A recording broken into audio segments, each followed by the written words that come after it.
So I was trying to communicate with your former teacher, Wolfgang Seifen, Ah, right? very good. But Yeah. unfortunately, there's a bit of a communication issue here. So he said maybe there could be a I don't want to get a translator. Actually, I want to actually learn German. What one like really great moment in our last interview was what he said when you told me that he didn't really use function theory. He said he looked more at the base and that sort of thing. But like what would he have thought of, like, fundamental base, which is more, it's not functions theory. That's a little bit more applicable in the 19th century. You have a chord, but you can mix it up and down. Jazz musicians use fundamental bass quite a lot. Mhm. You studied with him, like, thinking in terms of fundamental bass and chord symbols and figured bass, mixing it all together. I think I was talking about it in our last interview. I can Yeah. also repeat it because it's very clear. I come to him to study, and I was already studying piano, and I was taught everything in the function theory. Yeah. And I was playing and saying, here's the double dominant, here's this parallel of this tonic parallel, and so on. And I started to ask him about, what do you play here? Do you play double dominant and something like this? Which kind of function?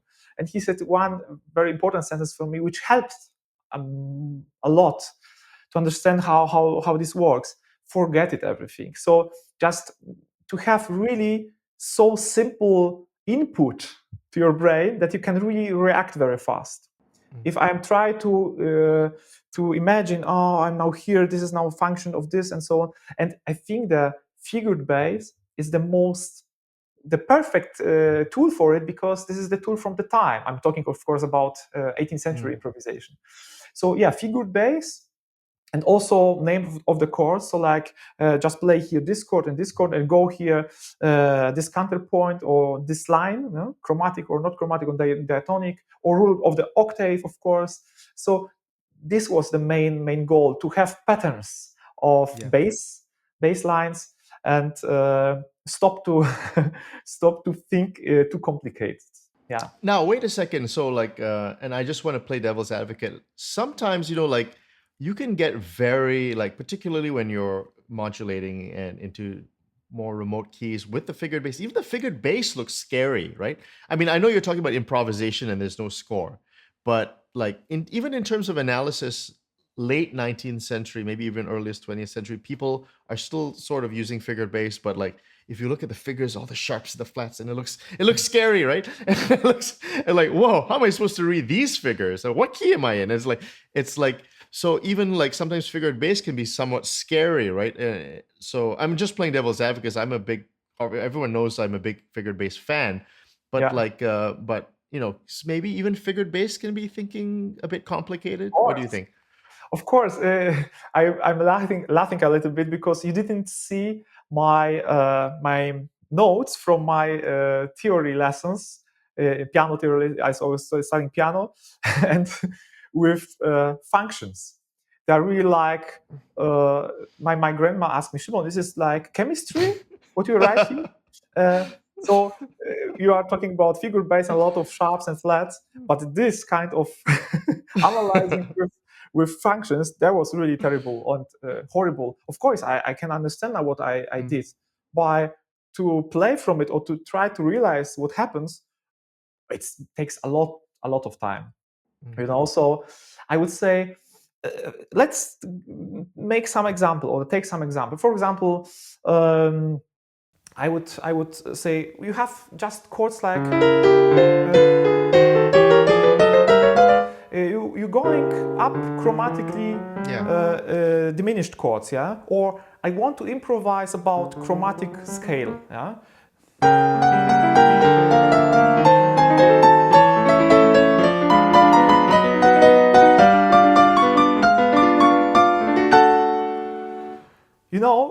In this process, there was only two thoughts or one thought. Every second chord should be diminished. So I want to play what I want. Diminished, I want to play what I want. I can play what I want. It can be major or minor, right? The second Yeah, chord. major, minor, or of course I was thinking about 4/6 or 6/3. Yeah, so 6, 4/6, maybe second. Now it's 4/6, 2/4/6. Yeah? So of course I can think in this form of the chord, and I'm on the F sharp and thinking, okay, what is better, to play here 6, to play here 4/6, or to play here 2/4, you know? And these are moments where I decide very fast.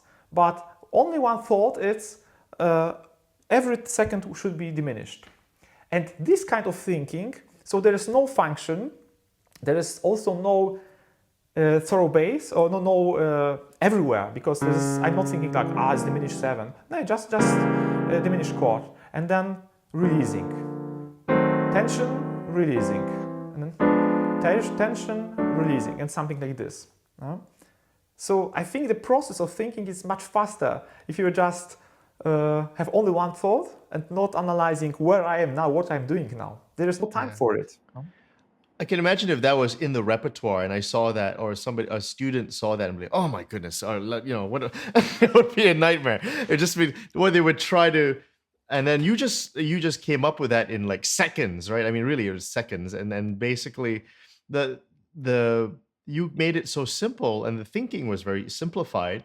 Yeah. But I can imagine a student in a college or university classroom sitting there with that score and thinking, oh, it's like, I think it's this and that. And it's a lot of speculation, right? I mean, it's like a lot of, it's like playing a guessing game. Where is he going? What's he going? And then we do that, right? With our repertoire. We look at that sometimes.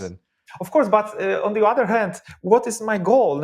Do I need to analyze some piece to understand, okay, he made this and this, but do I want to, okay, this is tension releasing. So there's beautiful place where I want to use for my composition, my improvisation.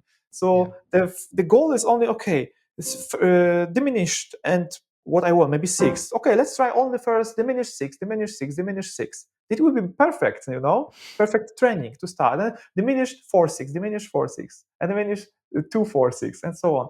And to hear how does it sound for me, how can I find beautiful melody for it, because it's also very important, how do I get the voicing,